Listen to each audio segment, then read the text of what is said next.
The apartment door crashed shut 4 hours ago, yet my daughter Isabella's heavy vanilla perfume still lingered in every corner.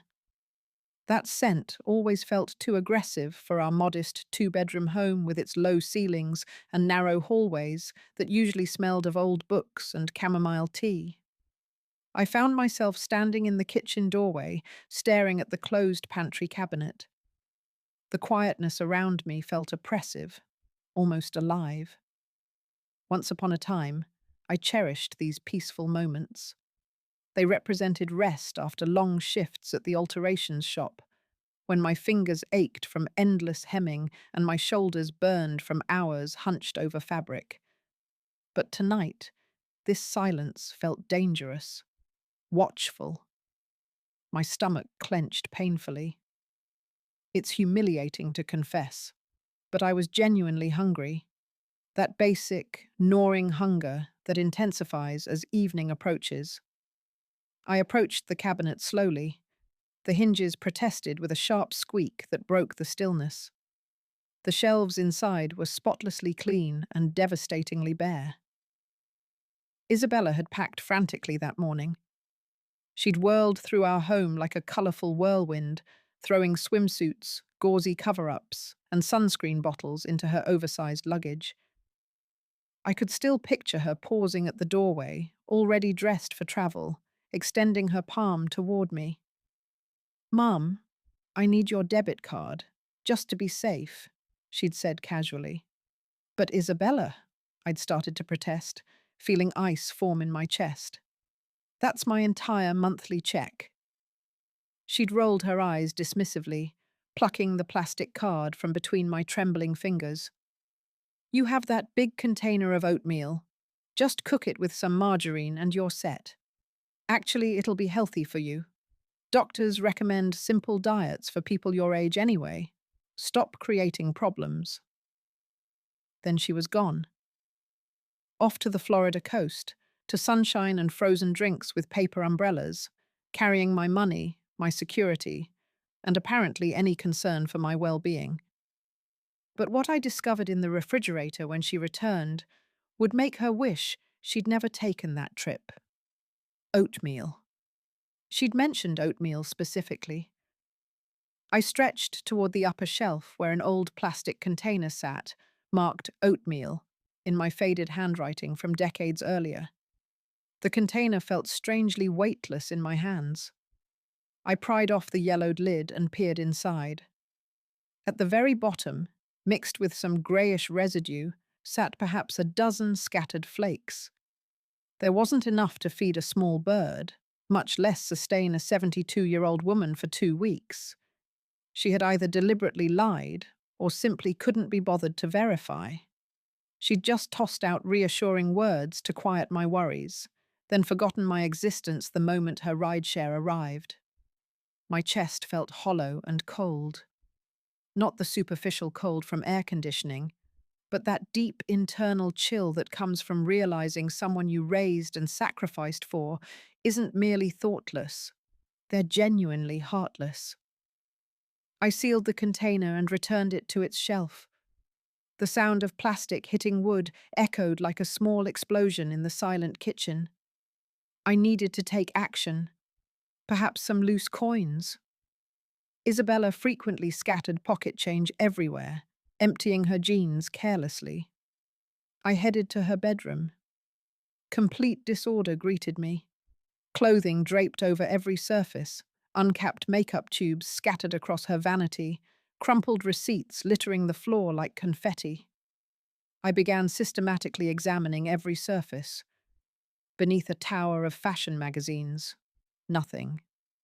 Inside her jewelry tray, empty. Then my eyes caught a wrinkled paper, carelessly aimed at the wastebasket but lying beside it instead. I bent stiffly and retrieved it. The document was a printed hotel confirmation and travel itinerary. I smoothed the wrinkled page across her cluttered desk. The words swam before my tired eyes, but one number immediately jumped out, bold and merciless. The total amount my daughter had spent on 14 days of beach paradise, exactly matched 3 full months of my Social Security benefits. 3 complete months. I stood there in her darkened room, feeling the walls pressing inward. For years, I had carefully mended my worn stockings. I had reconstructed old coats, garments I'd owned since the previous century. What I did next would change everything between us forever. I left her bedroom, pulling the door firmly closed behind me, as though sealing off that atmosphere of carelessness and betrayal. The living room welcomed me with silent grandeur. I entered slowly. There, illuminated by streetlight filtering through thick curtains, stood my treasures, or perhaps my prison guards. The antique mahogany cabinet, elaborately carved and heavy as a monument, dominated one wall. Inside its glass doors, crystal glassware and delicate Wedgwood china gleamed faintly, a complete service for 12 that we'd used perhaps twice in 40 years. This is for Isabella's wedding, I'd always told myself. The wedding never materialized, but the china remained, waiting. On the sideboard sat a sterling silver tea service inherited from my mother. Beside it, a lacquered jewelry box containing pieces I never wore, because where would someone like me go dressed in such things? Let it wait for future grandchildren, I'd always reasoned. In the hallway closet hung vintage fur coats reeking of mothballs, which Isabella dismissively called dust magnets, despite their considerable worth. I surveyed my living room with fresh eyes. This wasn't a home, it was a shrine. The Isabella Martinez Museum, and I wasn't the homeowner. I was the unpaid caretaker, an elderly woman shuffling in threadbare slippers, polishing displays, and literally starving so that someday a visitor could claim everything without gratitude. My stomach protested again, but now something else accompanied that sound. Not anger exactly. Anger burns hot. This was crystalline clarity, cold and sharp. I approached the coffee table where old newspapers accumulated. Isabella constantly criticized me for keeping them. Garbage, she'd snap, but I knew the classified sections contained valuable information. I had noticed a particular advertisement the previous week, circling it lightly in pencil, never truly admitting I might need it. I sorted through the stack. There it was, the Community Gazette, the Classifieds page. The faint pencil circle was barely visible in dim light, but I knew its contents by heart. Mr. Benjamin Fletcher, estate buyer, porcelain, silver collectibles. I looked at my telephone, old-fashioned, rotary dial, completely reliable. And that phone call would set in motion a plan Isabella never saw coming. I whispered into the empty room. I lifted the receiver. The dial tone hummed steadily, reassuringly. I began turning the dial, entering each number deliberately.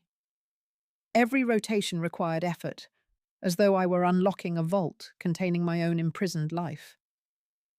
The phone rang. Once, twice, 3 times. A man's voice answered, slightly gravelly but courteous. I inhaled deeply, filling my lungs with air that tasted of dust and decades of submission. Good evening. My voice emerged surprisingly steady, even to my own ears. Is this Mr. Fletcher? My name is Margaret. Professional interest coloured his tone. I glanced at the velvet-lined case sitting in the cabinet, then shifted my gaze to the elaborate sideboard. Turn of the century, early 1900s, I stated clearly. I wish to sell. Mr. Fletcher proved remarkably punctual. At precisely 9 the following morning, the doorbell pierced the apartment's silence, startling me. I hadn't slept, spending the night seated in the armchair facing the cabinet like a guard before surrendering treasures, though I now understood the real enemy wasn't poverty. The enemy was my own submission.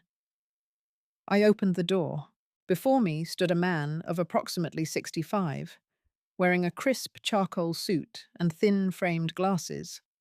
He appeared scholarly, distinguished, professional, but his eyes, sharp, assessing, revealed someone accustomed to evaluating not just objects, but people. Mrs. he inquired, tilting his head politely. Benjamin Fletcher, please come in. I stepped aside, allowing him entry.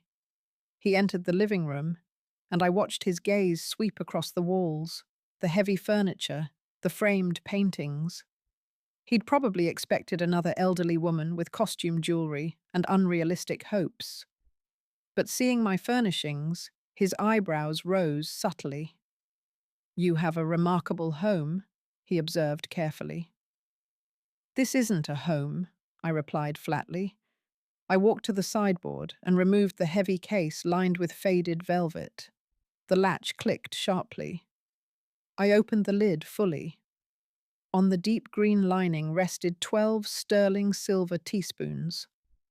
They were substantial, featuring intricate engraving on the handles, my great-grandparents' initials intertwined with rose vines. What happened next would fund the most liberating week of my life. Isabella had treasured these spoons.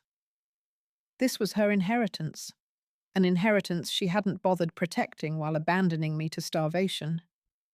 Mr. Fletcher donned white cotton gloves, extracted a jeweler's loupe from his pocket, and leaned over the table. Silence filled the room, interrupted only by his breathing and the soft metallic sounds as he carefully examined each spoon. Gorham Chantilly pattern, he murmured, speaking more to himself than me. Early production run. The condition is exceptional. Never used, I corrected. He straightened, removed his glasses, and regarded me with renewed interest. A rare find in this condition. Typically in such cases, I'd offer scrap value, but that would be criminal. He named a figure. The amount was substantial, equivalent to 5 months of benefits. A month ago, I would have accepted gratefully, hidden the money immediately, saved it for emergencies. But today, something different awakened inside me. Years spent at fabric suppliers, where I'd haggled over every yard of material to save clients' money, suddenly asserted themselves. No, I said firmly. Benjamin blinked. This is Gorham Chantilly, early production, I repeated his own words, meeting his eyes directly. A complete set in original packaging without a single blemish. You'll sell these to a collector for triple your offer. I'm not requesting full market value, Mr. Fletcher. I stated my counter-offer, 40% higher than his initial proposal. He chuckled softly, creases forming around his eyes. You, Mrs. Life teaches harsh lessons, I responded evenly. He paused another moment, weighing whether to negotiate further, but apparently recognized he faced not a desperate pensioner, but a business equal. So 10 minutes later, he departed with the case, and I remained standing in my living room, gripping a thick stack of currency. My heart pounded in my throat. This wasn't fear. It was adrenaline, pure intoxicating energy. And this was only the beginning of what I had planned. I had just sold Isabella's inheritance. I had sold a piece of family legacy, and I felt absolutely no remorse. Instead, I felt the crushing weight that had pressed on my shoulders for decades lift slightly. I didn't hide the money. I placed it in my handbag, wore my finest coat, cream-colored wool reserved for special occasions, and left the apartment. My feet moved independently, but not toward my usual discount grocery store with fluorescent lights and wilting produce. I walked downtown, toward Delacourt Market. I hadn't entered in over a decade. The prices there were so shocking I'd avoided even window shopping. But today, I wasn't planning to window shop. The heavy glass doors swung open automatically, and I was enveloped by the aroma of fresh pastries, ground coffee, and exotic spices. I moved past the aisles like royalty returning from exile. I ignored the potatoes. I bypassed the pasta specials. I approached the delicatessen counter directly.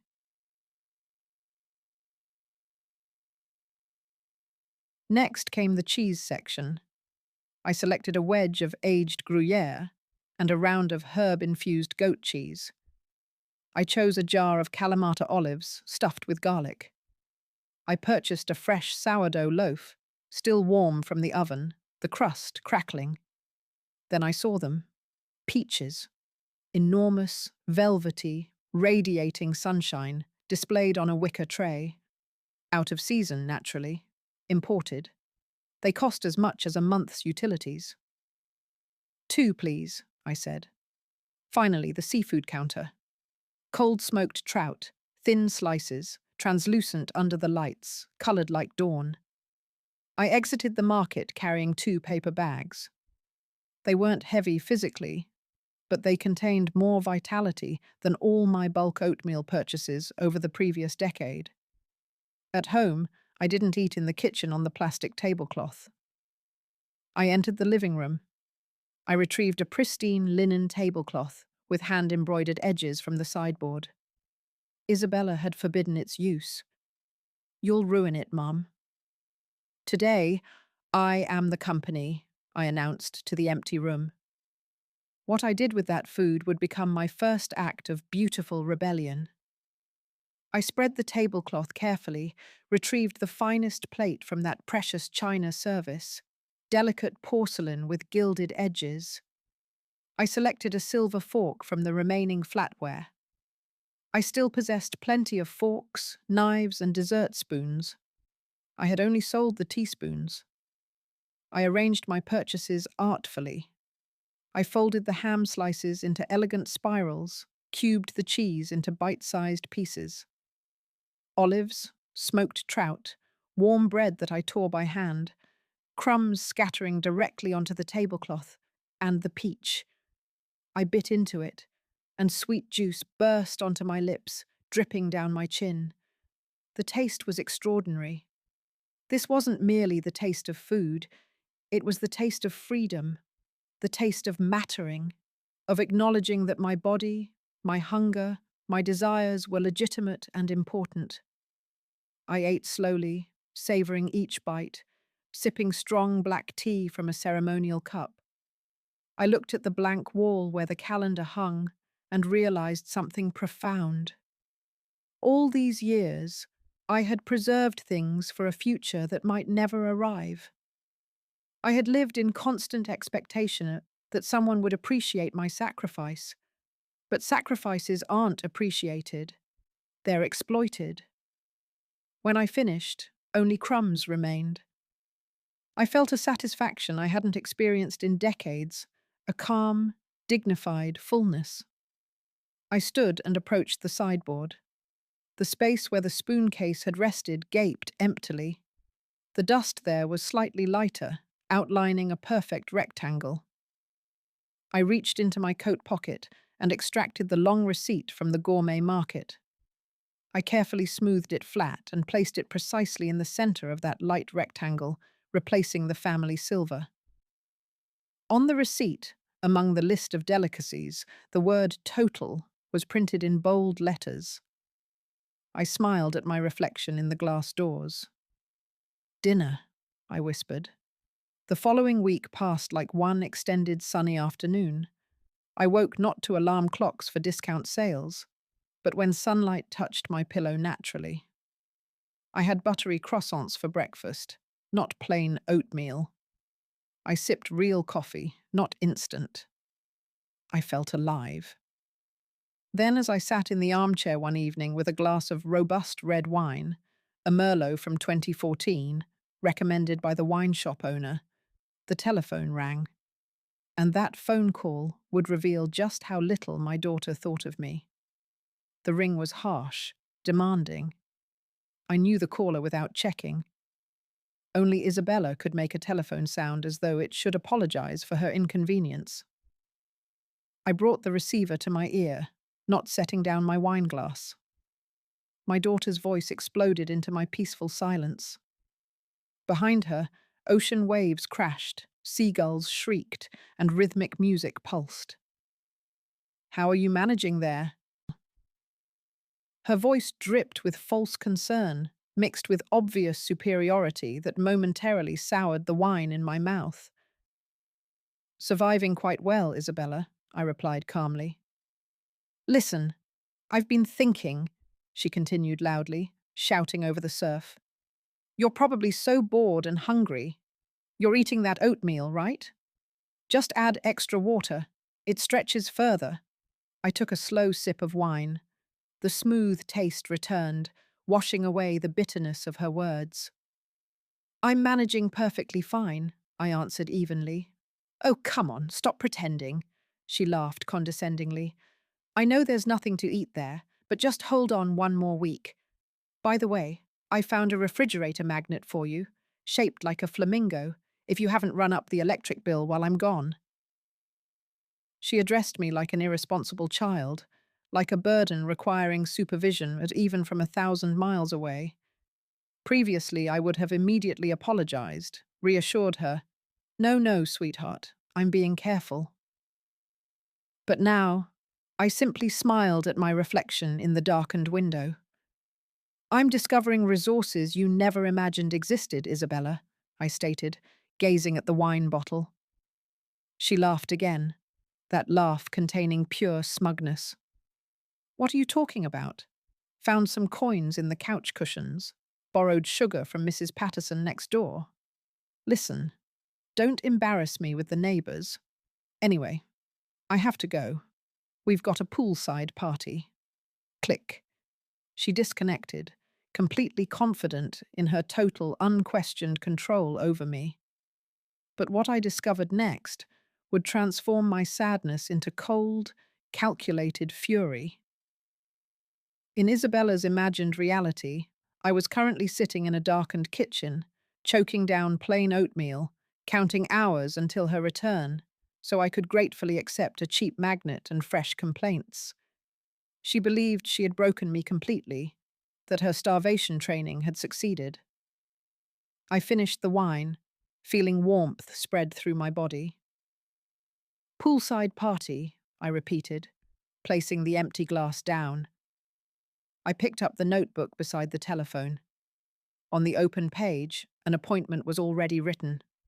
Tomorrow, 11 o'clock a.m. sharp.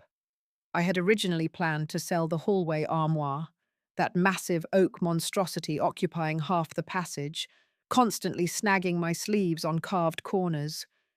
It was antique, valuable, but I despised it. A dark mass that absorbed light. But after Isabella's phone call, I reconsidered. The armoire required too much effort. Movers, commotion, dust. I wanted something elegant, something that would strike her as painfully as her words about watering down oatmeal. I stood and walked to the bedroom dresser. There, in the top drawer, sat another jewelry case. Smaller, more personal. I opened it. On a satin cushion lay a brooch, an antique gold piece shaped like a flowering branch, with leaves set with small diamonds and a large dark emerald at its center. That emerald glowed like captured forest light. Isabella adored this brooch. She never requested permission, simply took it for dates or work events. "Mom, it's vintage. Everyone's wearing vintage now," she'd say, pinning it to her jacket lapel. She considered this piece hers, just like the apartment, just like me. I held the brooch carefully. The stone felt cold initially, but quickly warmed in my palm. I remembered when Isabella once lost its clasp and didn't apologize. "Just fix it. You're a seamstress," she'd dismissed. And I had fixed it.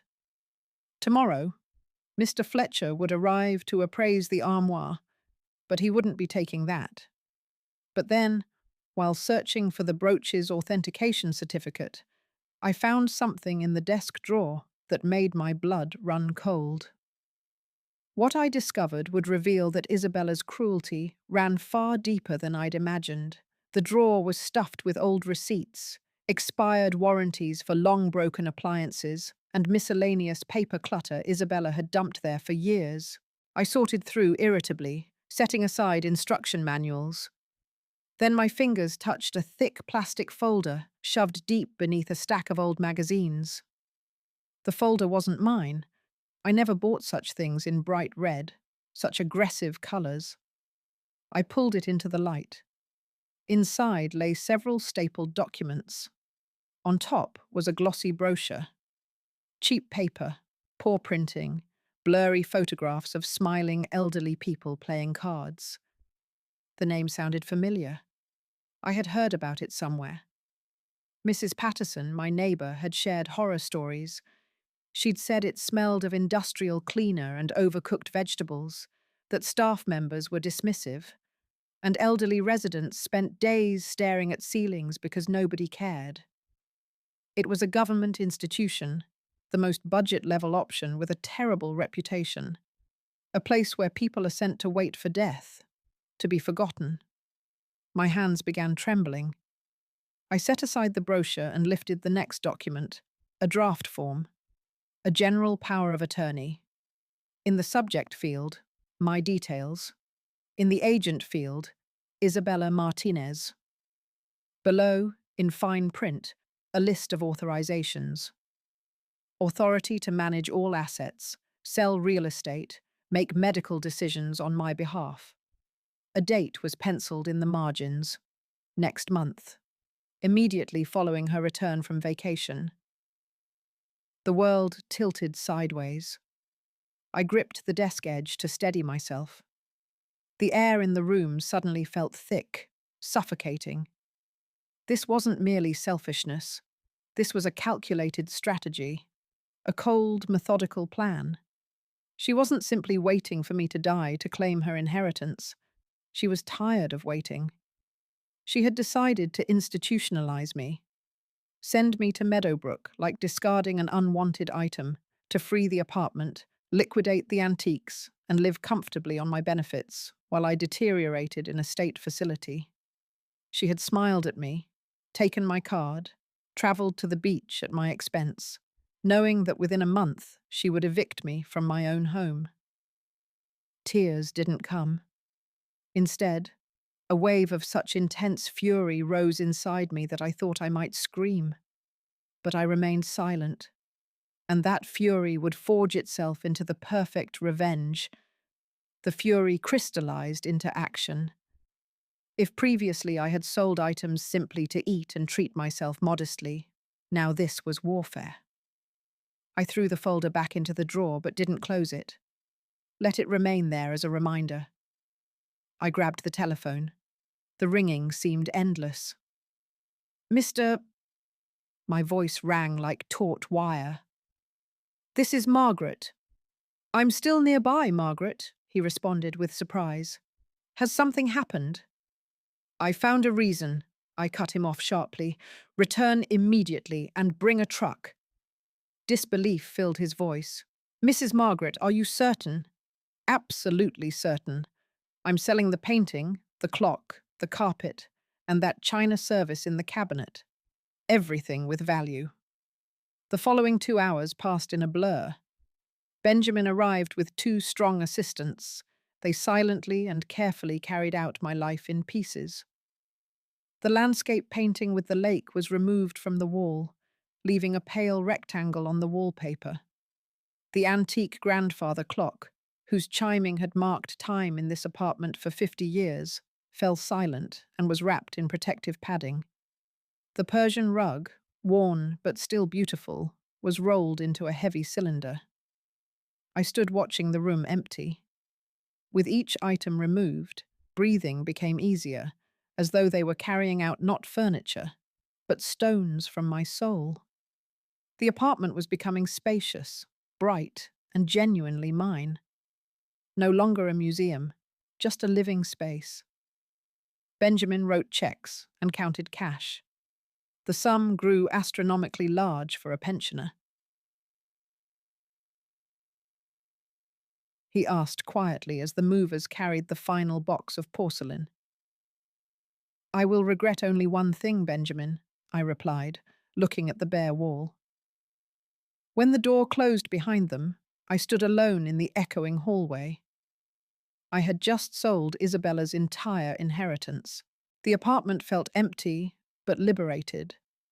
And now, I just had to wait for Isabella to come home and discover what I'd done. The money sat in my bedroom, more cash than I'd seen in my entire life. Enough to live comfortably for years, or to start completely over somewhere new. The apartment looked almost unrecognizable, spacious, minimalist, free. I had spent the week not just selling, but living. I attended a matinee theatre performance. I bought fresh flowers for the kitchen table daily. I ate at actual restaurants, ordering whatever sounded appealing without checking prices.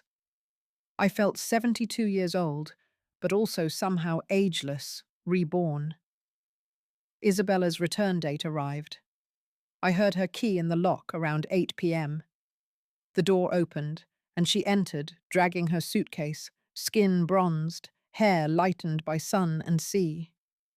"Mom," she called out cheerfully. "Wait until you see the photos. The resort was absolutely—" She stopped mid-sentence, standing in the living room doorway. Her eyes widened, scanning the empty walls, the bare spaces where furniture had stood for decades. Her voice became shrill. Where, where is everything? Where's Grandma's cabinet? The painting?"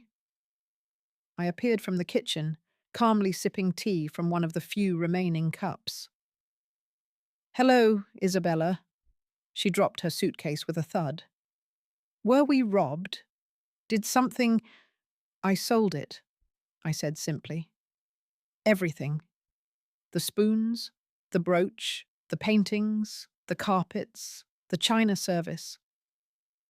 Her face went through several colors: confusion, disbelief, then pure rage. "You what? Are you insane? That was my inheritance." "Actually," I replied calmly, "it was mine." But, but why?" Her eyes narrowed suddenly. "Enough," I answered. "Enough to live very comfortably. Enough to hire a lawyer, actually."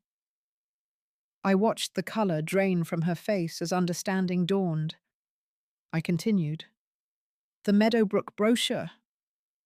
And what happened next would change both our lives forever." Isabella's mouth opened and closed silently. For once in her life, she had nothing to say. "You took my monthly check," I continued, my voice steady and cold. "You left me without food, without money, expecting me to survive on watered-down oatmeal while you partied on the beach." "Mum, I can explain," she started weakly. "No explanations needed. I understand perfectly now.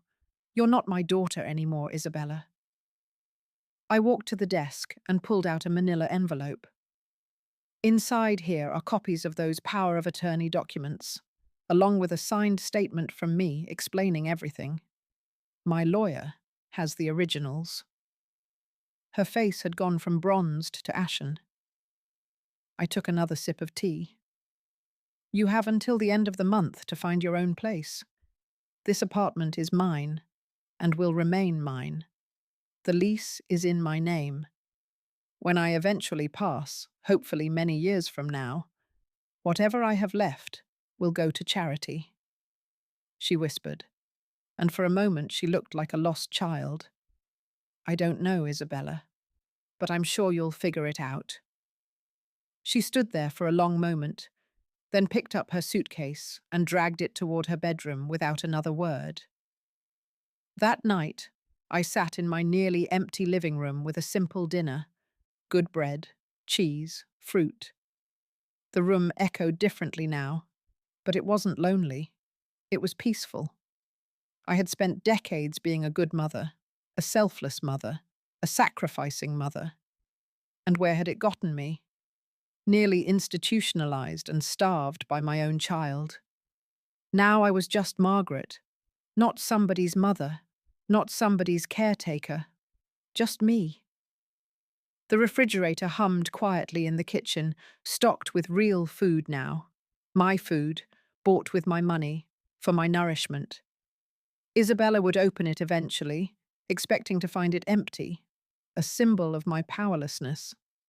Instead, she'd find it full, full of fresh vegetables, quality meats, imported cheeses, fresh fruit, full of evidence that I had chosen myself, that I had survived, that I had won, and that image of her face when she finally opened that refrigerator door and screamed, not from finding it empty, but from realizing it was full, realizing what that meant, would stay with me as one of the sweetest victories of my life. I had reclaimed not just my possessions, but my dignity, and that, I realized, was worth more than any inheritance.